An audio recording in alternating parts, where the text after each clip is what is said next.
बिस्मिल्लाहिर्रहमानिर्रहीम। अस्सलाम वालेकुम नाज़रीन, आप यूट्यूब चैनल देख रहे हैं। मैं इमरान खान हूँ। नाज़रीन, आज़ाद कश्मीर में मैंने अभी कुछ मनाज़िर देखे। थोड़ी देर पहले मुझे वीडियोस भेजी हैं कुछ दोस्तों ने, और ये जर्नलिस्ट हैं, ये बेचारे पाकिस्तान में ये वीडियोस लगा ही नहीं सकते, ना ये लगा सकते हैं, ना इसके ऊपर ख़बर दे सकते हैं। थोड़ी देर के अंदर सोशल मीडिया पर आ जाएंगी वीडियोज़ भी। तो वहाँ पर ख़वातीन के ऊपर भी पुलिस ने तशद्दुद शुरू कर दिया।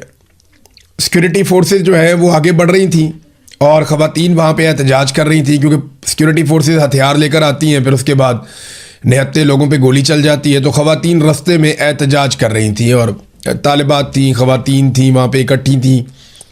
उन्होंने कश्मीर के झंडे उठाए हुए थे। तो ना सिर्फ उन पर तशद्दुद किया गया, उन्हें वहाँ से भगाया गया, आंसू गैस की उनके ऊपर शेलिंग की गई, बल्कि उनसे झंडे भी छीन लिए गए आज़ाद कश्मीर के। ये बड़ी तकलीफ दह बात है। मैं जब यहाँ पे लंदन में एहतजाज करने गया था ना, तो मुझे कई लोग मिले और उन्होंने कहा, यार पहली दफ़ा हमारी ख़वातीन को घर से बाहर आना पड़ा है, ये रियासत ने हमारे साथ बड़ा जुल्म किया। तो मैंने कहा जी वो अपने हक़ के लिए एहतजाज के लिए। उन्होंने कहा नहीं, हमारी ख़वातीन, हमारी ये रवायात नहीं, हमारी ख़वातीन बाहर नहीं आती थी, लेकिन इन्होंने हमें मजबूर किया, ख़वातीन को मजबूर किया कि उन्हें बाहर आना पड़ा एहतजाज करने के लिए। इतना ज़्यादा जुल्म किया जा रहा है। तो ये मनाज़िर मैंने खुद देखे अभी। अब मिसाल मलिक साहबा को लाया गया, उनको लाके एक प्रेस कॉन्फ्रेंस करवाई गई। गो कि वो ये बात कर रही थी कि पुरअमन तरीके से बैठ कर इस मसले को हल करें।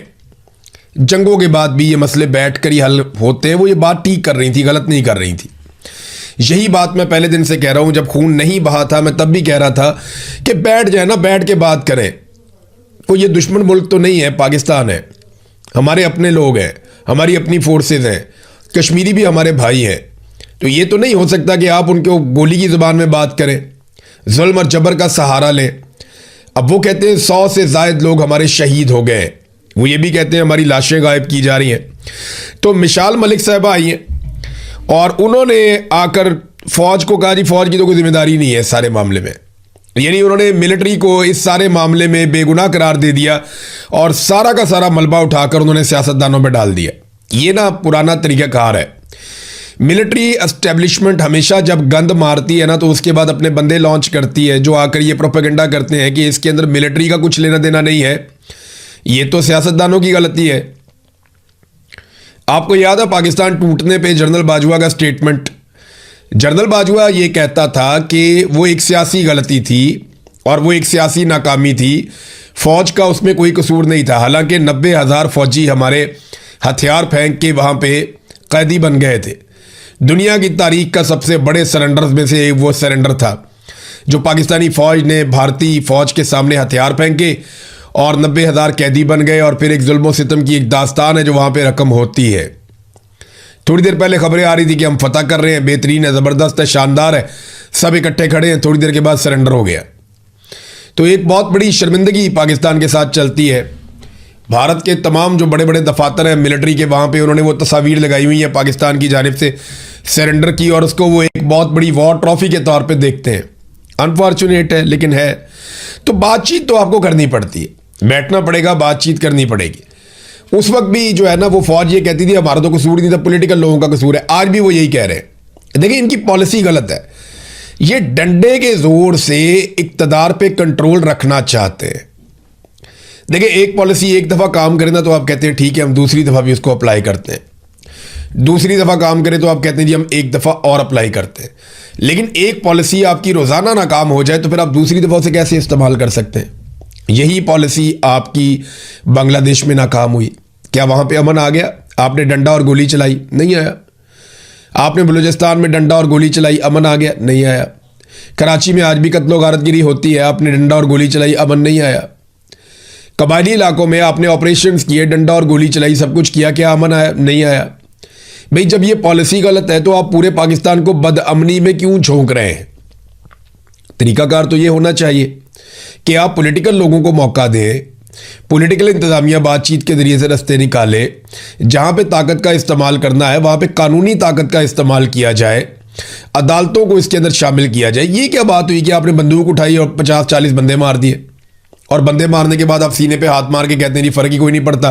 वो अभी फील्ड मार्शल आसिम मुनीर साहब की एक वीडियो वायरल हो रही है जिसमें वो तलबा के थे बेचारे सवाल ही नहीं कर सकते, उन्हें सवाल करने की इजाज़त ही नहीं मिलती।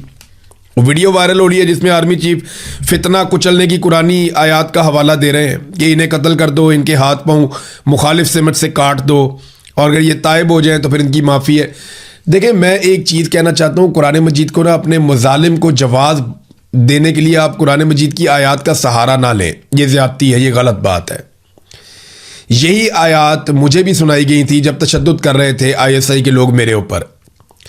यही आयत जब मैं सुन रहा था तब तशद्दुद हो रहा था, और यह मकबूल जान साहब के ऊपर उनको भी सुनाई जा रही थी कि तुम्हारे हाथ मुखालिफ सिमत से काट दिए जाएं, पाँव मुखालिफ सिमत से काट दिए जाएं, और फिर तुम्हारा फितना है उसको हम कुचल देंगे। इस तरह उनको भी आयत सुनाई जा रही थी। तो क्या कुरान पाक सारा का सारा सियासी मुखालिफिन पे नाजिल हुआ है? जो आसिम मुनीर साहब को पॉलिटिकली उनकी मुखालफत करेगा, कुरान पाक क्या उसके ऊपर नाजिल हुआ है? मेरे चंद सवालात हैं इसमें। एक तो ये कि क्या आप कुरानी और इस्लामी तालीमात पे अमल कर रहे हैं जो आप ये कहते हैं? क्या इस सूदी निज़ाम के साथ आप खुद को अमीरुल मोमिनीन समझना शुरू हो गए? मुल्क में सूदी निज़ाम लगा हुआ है। जालिम हुक्मरान के सामने कलमा हक कहना क्या होता है? वो अफजल जहाद होता है। और कुरान मजीद की रोह से इलेक्शन चोरी करना, चादर और चार दीवारी का तकद्दुस पामाल करना, इंसानों को जबरी तौर पे गुमशुदा करना, चोरों डाकुओं और लुटेरों का सहूलतकार बनना, ख़वातीन की तजलील करना, बच्चों पर तशद्दुद करना, अपने हलफ की खिलाफ वर्जी करना, गैर इस्लामी आलमी ताकतों की खुशामद करना, नाइंसाफ़ी का बाजार गर्म करना, जाली हुक्मरान बनाना, सूदी निज़ाम चलाना, मुसलमान भाइयों पर गोलियां बरसाना, इंसानी हकूक़ की धज्जियां उड़ाना, खुद से इस्तिस्ना ले लेना, क्या ये सारी चीज़ें कुरान मजीद की रौं से जायज़ हैं? ये जो आपने किया वो सारा जायज़ है। पाकिस्तानी सिर्फ अपने हकूक़ मांग लें तो वो फितना हो जाते हैं। आप उन्हें कत्ल करेंगे, उन्हें मारेंगे, उनके हाथ और पाँव मुखालिफ सिमत से काट देंगे, और बच्चों को बिठा के आप ये कुरानी आयत सुना रहे हैं। भी बच्चों को ये बताना है कि बच्चों झूठ नहीं बोलते, बच्चों करप्शन नहीं करते, बच्चों अपनी ज़िंदगी ईमानदारी के साथ गुजारते हैं, बच्चों गलत को गलत कहना सीखो, बच्चों सही के साथ खड़े होना सीखो, शिरक नहीं करते, अपने रब के अहकामात पे अमल करते हैं। आपने अगर बच्चों को बताना तो आप ये बातें बताएं कि जुल्म का साथ नहीं देते, मजलूम के साथ खड़े होते हैं, लेकिन वो बातें नहीं करेंगे। बच्चों को बताएंगे जी एक तरफ से हाथ काट देंगे, एक तरफ से पाँव काट देंगे। तो आप कुरान मजीद को भी इस्तेमाल कर रहे हैं। अगर पाकिस्तान, ये सिर्फ आपने नहीं पढ़ा हुआ कुरान मजीद फील्ड मार्शल साहब, ये पूरे पाकिस्तानियों ने पढ़ा हुआ है। पाकिस्तानियों ने अगर कुरान मजीद की आयत का हवाला देना शुरू कर दिया ना, तो यहां पे लोगों को मुंह छुपाने का मौका भी नहीं मिलेगा, जगह भी नहीं मिलेगी। कुरान मजीद में इतनी क्लैरिटी है जुल्म को और जालिमों को लेकर। मजलूमों के लिए कुरान मजीद में क्या है वो भी आप वहां पढ़ लें जाके। बेशुमार कुरान मजीद की आयत हैं जो आज उनको जो है वो पसे पुष्ट डाला जा रहा है। फजल रहमान खुद कहते हैं कि जी कुरान मजीद के खिलाफ जो है वो यहाँ पे कानून साजियाँ हो रही हैं।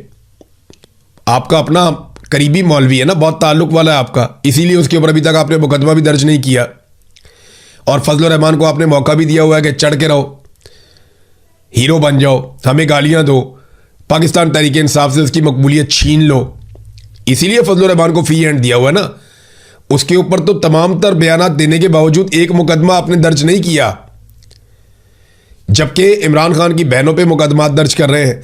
ज़रा आगे वापस वो पहले वाली बात के ऊपर भी वापस मैं इमरान खान साहब की बहनों वाले मामले पे आऊँगा। अब ये नाज़रीन मिसाल मलिक आई हैं, वो ये कहती हैं कि जनाब ये फ़ौज का कसूर नहीं है, ये कसूर जो है वो सियासतदानों का है, सियासतदान जिम्मेदार हैं जो कुछ भी हुआ है, ये मिसाल मलिक साहबा कह रही हैं। लेकिन सियासतदान तो बेचारे ना 3 में ना 13 में, वो बेचारे रोते पिटते रहते हैं कि ना हमें इक़्तिदार हमारी मर्ज़ी से मिलता है, ना हम फैसले अपनी मर्ज़ी से कर सकते हैं। आज पीपल्स पार्टी की वहाँ पे हुकूमत ज़रूर है, वो हर गंद की सहूलतकार ज़रूर है, लेकिन असल कार्रवाई तो वहाँ पे एजेंसियाँ डाल रही हैं। असल कार्रवाई जो है वो तो मिलिट्री एस्टेब्लिशमेंट डाल रही है। अपने इक़्तिदार को दवाम बख्शने के चक्कर में हर जगह पे इन्होंने जुल्म किया है, और अब जितने बंदे शहीद कर दिए गए हैं ये किसके खाते में डाले जाएंगे? भाई किसी का तो सर लिया जाएगा ना। 100 के करीब बंदे जॉइंट अवामी एक्शन कमेटी के मुताबिक उनके शहीद हो गए हैं।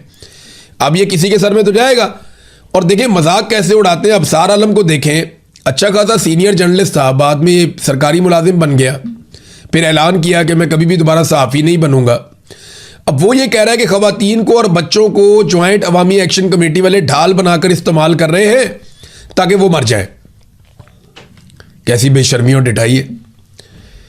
भाई कौन सा बच्चा या खातून उन्होंने आगे की जिसको गोली लग गई?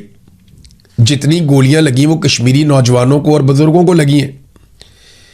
वो तो जैसे ही उनको पता चलता है कि क्रैकडाउन हो रहा है या होने वाला है, वो सबसे पहले अपनी खवातीन को और बच्चों को महफूज बनाते हैं। ये कैसी बेशर्मी है और बेगैरती वाला स्टेटमेंट है। यानी मुझे समझ नहीं आती कि ये कैसे लोग हैं, इनके सीने में दिल ही नहीं है। वहां डी चौक में लाशें गिर रही थी, लोग मर रहे थे और ये ठट्टे उड़ा रहे थे, मजाक उड़ा रहे थे और ये साबित करने पर तुले थे नहीं जी नहीं कुछ नहीं होया। इनके सीने में दिल ही नहीं है, इनको लगता ही नहीं है कि किसी का खून बह गया, कोई फर्क ही नहीं पड़ता इन्हें। उधर कश्मीरी जाने कुर्बान कर रहे हैं, 100 से ज्यादा लोग उनके बकौल उनके शहीद हो गए हैं। तकरीबन 80 लोगों के नाम तो मौजूद हैं जो शहीद हो गए। लाशें गायब की जा रही हैं सरकार की जानिब से और ये उस वक्त उनको ताने दे रहे हैं कि तुम औरतों और बच्चों के पीछे छुपे हुए हो। एक औरत को भी और एक बच्चे को भी उन्होंने ऐसे वो गोलियों के सामने नहीं किया। उन्होंने सारे मनाजिर सबके सामने है, सब कुछ सब लोग देख रहे हैं और हर चीज को वहां पे फिल्माया जा रहा है। इंटरनेट की बंदिश की वजह से चीजें सामने नहीं आती, लेकिन चीजें सामने आएंगी। अब इमरान खान साहब की बहनों अलीमा खानम और उस्मा खानम को इश्तिहारी करार दे दिया गया। वजह यह है कि वो जहां जाती हैं लोग बहुत बड़ी तादाद में निकलते हैं। अभी वो बाजोड़ में गई हैं और ऐसा लगता था जैसे बाजोड़ की तारीख का एक तारीखी नौयत का एक बहुत बड़ा इस्तकबाल हुआ है। अब ये लोग अगर इस तरह इकट्ठे हो रहे हैं जैसे अलीमा खानम कर रही हैं, अब जहां जहां वो जाती हैं बहुत बड़े हुजूम निकलते हैं। अगर यही लोग अपने अपने एमपीएज और एमएनएज के साथ चल पड़े और एक बड़े हुजूम की शक्ल इख्तियार करें तो 4-5 लाख लोग अगर चल पड़े इस्लामाबाद की तरफ, ये सवाल ही पैदा नहीं होता कि कभी अपने पैरों पे हुकूमत खड़ी रह पाए। देखें ये गोली कब चलाते हैं, ये मारते कब हैं। जब ये हेलीकॉप्टर पे जाके ऊपर से देखते हैं कि नीचे 25,000 30,000 50,000 बंदा है तो ये कहते हैं ठीक है मैनेज कर लेंगे।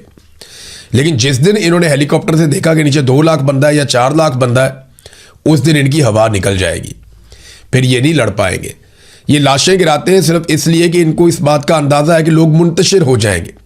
आज कश्मीर में इनके गले में पड़ गई है। इनको मुसीबत इस बात की है कि कश्मीरी मुंतशिर नहीं हो रहा है। जब वो लाशें गिराते हैं वो लाशें उठा के दफना लेते हैं और उसके बाद दोबारा से अपने एहतजाज पे आ जाते हैं। अब जो लोग मुंतशिर नहीं हो रहे, वापस नहीं जा रहे, भाग नहीं रहे, छुप नहीं रहे और मरने के लिए तैयार हैं, तो फिर आपके पास 2 ही ऑप्शन होते हैं, या तो आप उनकी बात माने या फिर आप उनको मारते चले जाएं। तो अभी तक तो इन्होंने जो ऑप्शन लिया हुआ है वो यही है कि ये उनको मारते ही चले जा रहे हैं, मारते ही चले जा रहे हैं। नाज़रीन, अंसार अब्बासी ने भी एतराफ़ कर लिया है बिलाखिर। अंसार अब्बासी ने कहा कि मैंडेट तो दोनों का ही जाली है। फॉर्म 47 के ऊपर PMLN को दिया गया, बिल्कुल ठीक बात है, लेकिन जो मैंडेट है वो पीपल्स पार्टी का भी जाली है। उनका सदर भी इसी मैंडेट के साथ ही बना है।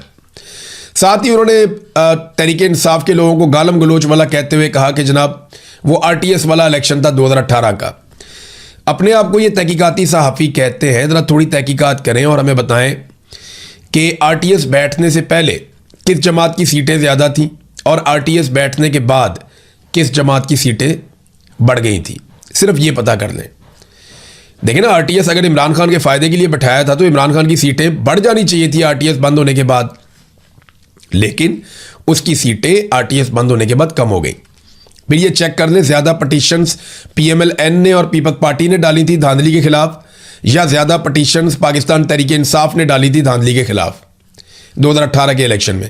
अपने आप को तहकीकाती सहाफ़ी कहते हैं और एक पॉलिटिकल पार्टी के वर्कर बने हुए हैं और कुछ भी नहीं है। अभी बिलावल ने नूरा कुश्ती की है PMLN के साथ, तो नूरा कुश्ती भी इनसे बर्दाश्त नहीं हुई और ये नवाज शरीफ के हक में, नवाज शरीफ की सपोर्ट में निकल के बाहर आ गए। मेरी समझ से बाहर है। इतनी इनकी उम्रें हो गई हैं, इतना अरसा इनको सहाफ़त करते हुए हो गया, ये सही को सही और गलत को गलत नहीं कह पाते। और जो पॉलिसी असल में जो बातें हैं ना, जो चीज़ें हैं जिन पे बात करनी चाहिए, वो जबरी गुमशुदगियाँ हैं पाकिस्तान में, वो जुल्म और बर्बरियत, इंसानी हकूक़ की पामालियाँ हैं जो पाकिस्तान में हो रही हैं। ये आमना मसूद जंजुआ साहिबा कितने सालों से एहतजाज कर रही हैं, कितने सालों से एहतजाज कर रही हैं। आज मसूद जंजुआ और फैसल फराज को जबरी तौर पे लापता हुए लगभग 21 साल हो गए। जुलाई 2005 में मुशर्रफ के दौर में इन दोनों को लापता किया गया था। अच्छे लोग थे, दीनदार लोग थे, अगवा कर लिया, लापता कर लिया। आज तक इनका पता ही नहीं चला। आपने इंडिया की फिल्म देखी होगी, आजकल लोग बहुत उसकी बात करते हैं, सतलुज मूवी, जिसमें वो एक सिख था, वो आवाज़ उठाता है, फिर वो लापता कर दिया जाता है, फिर उसे कत्ल कर दिया जाता है, फिर उसकी आज तक लाश नहीं मिली। उसकी बीवी लापता अफराद के लिए आज भी आवाज़ उठाती है। यही कहानी पाकिस्तान की भी है। मसूद जंजुआ साहब के साथ भी यही हुआ था और उनकी बीवी आज तक आवाज़ ही उठाती है। उनकी लाश भी नहीं मिली, पता ही नहीं चला।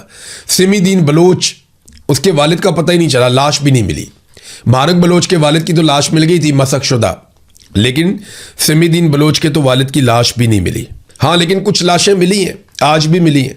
बलूचिस्तान में जिन मजदूरों को अगवा किया गया था, जिनका ताल्लुक पंजाब और खैबर पख्तूनख्वा से था, ये तो बेगुनाह लोग हैं ना बेचारे, अपना काम करने गए हुए हैं और इस भरोसे पर गए हुए हैं कि रियासत उनका तहफ़्फ़ुज़ करेगी। उन्हें भी कत्ल कर दिया गया। यानी जिन्हें लापता किया गया था, अगवा किया गया था 2 दिन पहले, 6 मजदूरों की लाशें मिल गई हैं। अब मेरा सवाल ये है कि फिर आप बाजियाब किसको करवाते हैं? कोई एक वाकया बताएं, कोई एक जगह बताएं जहां पे मगवियों को बाजियाब करवाने में पाकिस्तान की सिक्योरिटी फोर्सेस कामयाब हुई हों।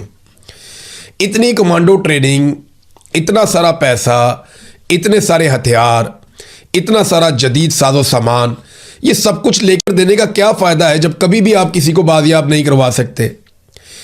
साबिक वज़ीर-ए-आज़म यूसुफ रज़ा गिलानी का बेटा अगवा हो गया था और बाजियाब नहीं हो सका, वो किसी हादसे के नतीजे में छूट के निकल के आ गया था। तो ये बाजियाब तो उसको भी नहीं करवा सके थे।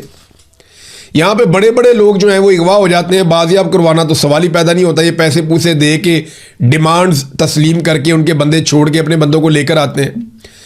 तो प्रोफेशनल फोर्सेस कहाँ गई? कहाँ है प्रोफेशनलिज्म जिसमें बाजियाबियाँ करवाई जाती हैं, लोगों को निकलवाया जाता है, छुड़वाया जाता है? क्या ये सारा कुछ हम ड्रामों में ही देखते हैं, फिल्मों में ही देखते हैं? भाई प्रैक्टिकली जाएं, जाकर लोगों को बाजियाब करवाएं। ये मजदूर क्या किसी के बेटे, किसी के शौहर, किसी के माँ बाप नहीं थे? ये किसी के बाप नहीं थे?